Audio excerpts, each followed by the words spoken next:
Hi, ಎಲ್ರಿಗೂ ನನ್ನ ನಮಸ್ಕಾರಗಳು. ನಾನು ನಿಮ್ಮ ಪ್ರೀತಿಯ ಮಮತಾ ಬಣಕಾರ್ ಮಾತಾಡೋದು. ಎಲ್ಲರೂ ಹೇಗಿದ್ದೀರಿ?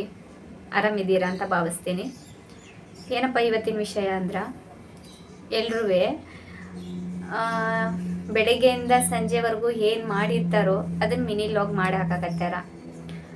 ನಾನು ಸ್ವಲ್ಪ ಬದಲಾವಣೆ ಮಾಡೋಣ ಅಂತಾರಿ. ಏನಪ್ಪ ಅಂದ್ರೆ, ನಮ್ಮ ಒಂದು ಬಾಲ್ಯನ ಮರಿಬಾರ್ದು. ಯಾಕಪ್ಪ ಅಂದ್ರೆ ಬಾಲ್ಯದಲ್ಲಿ ತುಂಬ ನೋವು, ನಲಿವು, ಅದೆಲ್ಲ ಒಂದು ಸಿಹಿಯಾದ ನೆನಪುಗಳು.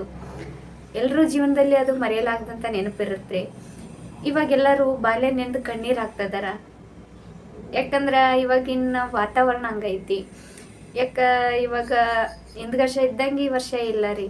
ಇನ್ನು 10-15 ವರ್ಷದಿಂದ ಅವಾಗ ಊಟಕ್ಕೆ ಕಡಿಮೆ ಇತ್ತು, ಹಣಕಾಸಿ ತೊಂದರೆ ಇತ್ತು. ಆದ್ರ ಬಡತನ ಕಲಿಸಿರೋ ಅಂಥ ಪಾಠನ ಇವತ್ತು ಹಣಕಾಸೇನು ಕಲಿಸ್ಕೊಡ್ತಾ ಇಲ್ಲ. ಹಂಗ ಎಷ್ಟೋ ಜನರಿಗೆ ಈ ಮದುವೆ ಅನ್ನೋ 3 ಅಕ್ಷರ ಅವ್ರ ಜೀವನನೇ ಬದಲಾಯಿಸಿರುತ್ರಿ. ಮುಂಚೆ ಅವ್ರು ಖುಷಿಯಿಂದ ಇದ್ದವರು ಇವಾಗ ನೋವಿನಿಂದ ಇರ್ಬೋದು. ಇವಾಗ ನೋವಿನಿಂದ ಇರೋರು ಅವ್ರು ಖುಷಿಯಿಂದ ಇರ್ಬೋದು. ನಾನು ಹಿಂದೆ ಎಷ್ಟು ಖುಷಿ ಪಟ್ಟಿದ್ದೀನೋ ಅಷ್ಟು ಅದರಲ್ಲಿ ಕೆಲವೊಂದು ನೋವುಗಳೂ ಇದಾವೆ, ಇಲ್ಲ ಅಂತ ಹೇಳಕತ್ತಿಲ್ಲ. ಯಾಕಂದ್ರೆ ನನಗೊಂದು ಅಭ್ಯಾಸ ಐತ್ರಿ, ಬೆಳಿಗ್ಗೆಯಿಂದ ಸಂಜೆವರೆಗೂ ನಾ ಏನು ಮಾಡ್ತೀನೋ ಅದನ್ನು ಡೈರಿ ಬರೀ ಅಭ್ಯಾಸ. ನಾವು ನಮ್ಮ ಪ್ರಾಣಕ್ಕಿಂತ ಹೆಚ್ಚಾಗಿ ಇಷ್ಟಪಡೋ ಆ ವ್ಯಕ್ತಿಗೆ ಆ ಡೈರಿ ಓದಿದಾಗ ಬಹಳ ಮನಸ್ಸಿಗೆ ನೋವಾಗುತ್ತೆ. ನೋವು ಆಗಿರೋದ್ರಿಂದ ಆ ಡೈರಿ ಅಲ್ಲಿಗೆ ನಿಲ್ಲಿಸ್ತಿದ್ದೀವಿ. ಅಲ್ಲಿಂದ ಮುಂದುವರ್ಸ್ಬೇಕಂದ್ರೆ ಅಲ್ಲಿ ಏನಿದೆ ಅಂತ ನಮಗೆ ತಿಳ್ಕೊಬೇಕಾಗತ್ತೆ ರೀ. ಆದರೆ ಅದು ಇಲ್ಲ ಅಂದ್ಕೊಂಡಿದ್ದೀನಿ. ಅವ್ರು ಏನು ಮಾಡಿದಾರಂತ ನಂಗೆ ಗೊತ್ತಿಲ್ಲ. ಮತ್ತೆ ಮಧ್ಯದಾಗ ಬೇರೆ ಬೇರೆ ತೊಗೊಂಡ್ರೆ ಅದಕ್ಕೊಂದು ಅರ್ಥ ಸಿಗಂಗಿಲ್ಲ ರೀ. ನಾವು ಎಲ್ಲೇ ನಿಲ್ಲಿಸಿರ್ತೀವಿ ಅಲ್ಲಿಂದ ಮುಂದುವರ್ಸಿದ್ರೆ ಅದಕ್ಕೆ ಲಾಸ್ಟಿಗೆ ಕೊನೆಗೆ ಒಂದು ಅರ್ಥ ಸಿಗುತ್ತೆ. ಇಲ್ಲ, ಅದು ಅಲ್ಲೇ ನಿಂತ್ಬಿಟ್ಟು ನಾವು ಇವಾಗಿಂದ ಮಾಡ್ತೀವಿ ಅಂದ್ರೆ ಅದು ಆಗಂಗಿಲ್ಲ. ನನಗೆ ನನ್ನ ಬಾಲ್ಯ ಎಷ್ಟು ನೆನಪಿದೆಯೋ ಅಷ್ಟೂ ನಾನು ನಿಮ್ಮ ಮುಂದೆ ಹೇಳ್ಕೊಂಡು ಸ್ವಲ್ಪ ನಮ್ಮ ಮನಸ್ಸನ್ನು ಹಗುರ ಮಾಡ್ಕೊಳವ ಅಂತ. ಯಾವುದೋ ಒಂದು ನೋವಿನ ಸಂಗತಿನೇ ಆಗಿರಲಿ, ಖುಷಿ ಸಂಗತಿನೇ ಆಗಿರಲಿ, ಅದನ್ನು ನಾವು ಒಬ್ಬರ ಮುಂದೆ ಹೇಳ್ಕೊಂಡ್ರೆ ಮಾತ್ರ ನಮ್ಮ ಮನಸ್ಸು ಹಗುರಾಗುತ್ತೆ ರೀ. ಇಲ್ಲಾಂದ್ರೆ ನೋವು ಇಟ್ಕೊಂಡಂದ್ರೆ ನಮ್ಮ ಮನಸ್ಸೊಳಗೆ ಅದನ್ನು ಕೊರಗಿ ಸತ್ತೋಗೋದು. ಇಲ್ಲಾಂದ್ರೆ ಖುಷಿ ಇತ್ತಂದ್ರೂ ಹಂಚ್ಕೊಳ್ಳಿಲ್ಲ ಅಂದರೆ ಹೆಂಗೆ?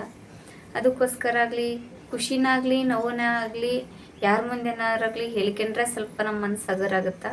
ಹೇಳ್ಕೊಳಕ್ಕಾಗಲ್ಲ ಅಂದ್ರೆ ಫ್ರೆಂಡ್ಸ್ ಮುಂದೆ, ಮನೆಯವ್ರ ಮುಂದೆನಾದ್ರು ಹೇಳ್ಕೇರಿ. ಮನೆಯವ್ರ ಮುಂದೆ ಹೇಳ್ಕೊಳಕ್ಕಾಗಲ್ಲ ಅಂದ್ರೆ ನೋಡ್ರಿ, ನಮಗೆ ಒಂದು ಗೆಳತಿ ಅಂತ ಬರಲಿಲ್ಲದ್ರೂ ಒಂದು ಬುಕ್ಕನ್ನು ನಮ್ಮ ಗೆಳೆಯನಾಗಿ ಮಾಡ್ಕೋಬೋದು. ಯಾಕಂದ್ರೆ ಅದು ಆದರೆ ಯಾರ ಮುಂದೆ ಹೇಳಂಗಿಲ್ಲ, ಯಾರ ಮುಂದೆ ಹೋಗಿ ಚಾಡಿ ಹೇಳಂಗಿಲ್ಲ, ಏನು ಕುತಂತ್ರ ಮಾಡಂಗಿಲ್ಲ. ಅಂದ್ರೆ ಅದು ಒಂದ ನೋಡ್ರಿ ಒಳ್ಳೆಯ ಉಪಾಯ ಅಂದ್ರೆ. ನಾನು ಹಂಗೆ ಮುಂಚೆ ಮಾಡ್ತಿದ್ದಿದ್ದು. ನಾನೇನೇ ಆಗಲಿ ನಾನು ಬೇರೆಯವ್ರ ಮುಂದೆ ಹೇಳ್ಕೊಳಕ್ಕೆ ಹೋಗ್ತಿರ್ಲಿಲ್ಲ ಜಾಸ್ತಿ. ಯಾಕಂದ್ರೆ ಹಾಡ್ಕೊಂಡು ನಗುತ್ತಾರ ಅಂತ ಹೇಳಿಬಿಟ್ಟು ನಾನು ಬುಕ್ ಒಳಗೆ ಎಲ್ಲ ಬರೀತಿದ್ದೆ. ಅಂದ್ರೆ ನಮ್ಮ ಮನೆಗೆ ಎಲ್ಲರೂ ನಾವು ಸ್ನೇಹಿತರ ಥರನೇ ಇದ್ದಿದ್ದು. ಯಾರೇ ಆಗಲಿ ಒಬ್ರು ಕಂಡ್ರೆ ಒಬ್ರಿಗೆ ಎದುರ್ತಿರ್ಲಿಲ್ಲ, ಏನು ಮುಚ್ಚಿಡ್ತಿರ್ಲಿಲ್ಲ. ಎಲ್ಲ ನೇರವಾಗಿ ಸತ್ಯ ಹೇಳಿಬಿಟ್ಟು ಒಂದು ಖುಷಿ ಅಂದ್ರೆ ತುಂಬ ಖುಷಿ ಸೇರಿತ್ತು ಅವಾಗ ನಮ್ಮ ಮನೆಯೊಳಗೆ.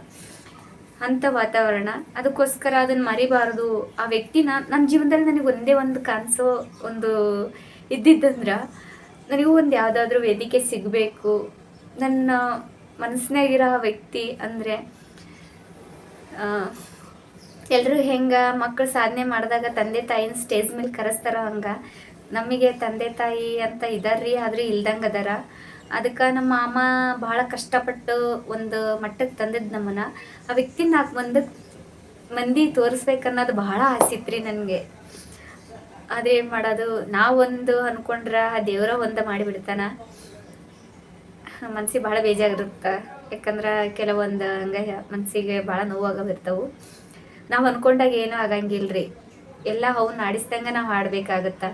ನಾವು ದೈವಶಕ್ತಿ ನಂಬ್ತೀವಂದ್ರೆ ದುಷ್ಟಶಕ್ತಿನೂ ನಂಬಬೇಕಾಗತ್ತೆ, ದುಷ್ಟಶಕ್ತಿ ನಂಬ್ತೀವಂದ್ರೆ ದೈವಶಕ್ತಿನೂ ನಂಬಲೇಬೇಕಾಗತ್ತೆ. ನಾನು ದೇವ್ರು ಅದನ್ನಂತ ನಂಬಿಸ್ತಾ ಇಲ್ಲ, ನಿಮ್ಮ ನಂಬಿಕೆ ಅಷ್ಟೇ. ನೀವು ಎದನಂದ್ರೆ ಅದನ್ನು, ಇಲ್ಲ ಅಂದ್ರೆ ಇಲ್ಲ. ನಾನು ಯಾವುದೇ ಆಗಲಿ ಒಂದು ಕೆಲವೊಂದು ಮಾತುಗಳು ಏನಾದರೂ ತಪ್ಪ ಮಾತಾಡಿದ್ರೆ ದಯವಿಟ್ಟು ಕ್ಷಮೆ ಇರಲಿ. ನಾನು ಇಲ್ಲಿ ಯಾವುದೂ ಇದೆ ಅಂತ ಹೇಳಿ ನಂಬಿಸ್ತಾ ಇಲ್ಲ. ಯಾಕಂದರೆ ಹಿಂದೆ ಏನು ಅವರಿಗೆ ಅನುಭವ ಆಗಿರುತ್ತೋ ಅದನ್ನು ನಮಗೆ ಏನು ಹೇಳಿರ್ತಾರೋ ನಾ ಅದನ್ನು ನೆನಪಲ್ಲಿ ಇಟ್ಕೊಂಡು ನಮ್ಮ ಅಜ್ಜ ಅಜ್ಜಿ ಕಡೆಯಿಂದನೇ ಪ್ರಾರಂಭ ಮಾಡ್ತೀನಿ. ಒಂದು ಕೆಟ್ಟದಿದೆ ಅಂದಮೇಲೆ ಒಳ್ಳೆಯದು ಇದ್ದೇ ಇರುತ್ತೆ. ಅದಕ್ಕೋಸ್ಕರ ನಾವು ನಂಬಲೇ ಇಲ್ಲಾಂದ್ರೂ ಬೇರೆಯವ್ರು ನಂಬ್ತಾರಂದ್ರೆ ಅವ್ರಿಗೆ ನಂಬಿಕೆ ಇದೆ ಅಂತ ಅವ್ರು ಸುಮ್ಮನಿರ್ಬೇಕು. ಇಲ್ಲಂತ ಹೇಳಿ ಇದನ್ನು ಮಾಡಬಾರ್ದು, ಅವ್ರ ಮನಸ್ಸಿಗೆ ನೋವು ಮಾಡಬಾರ್ದಲ್ಲ.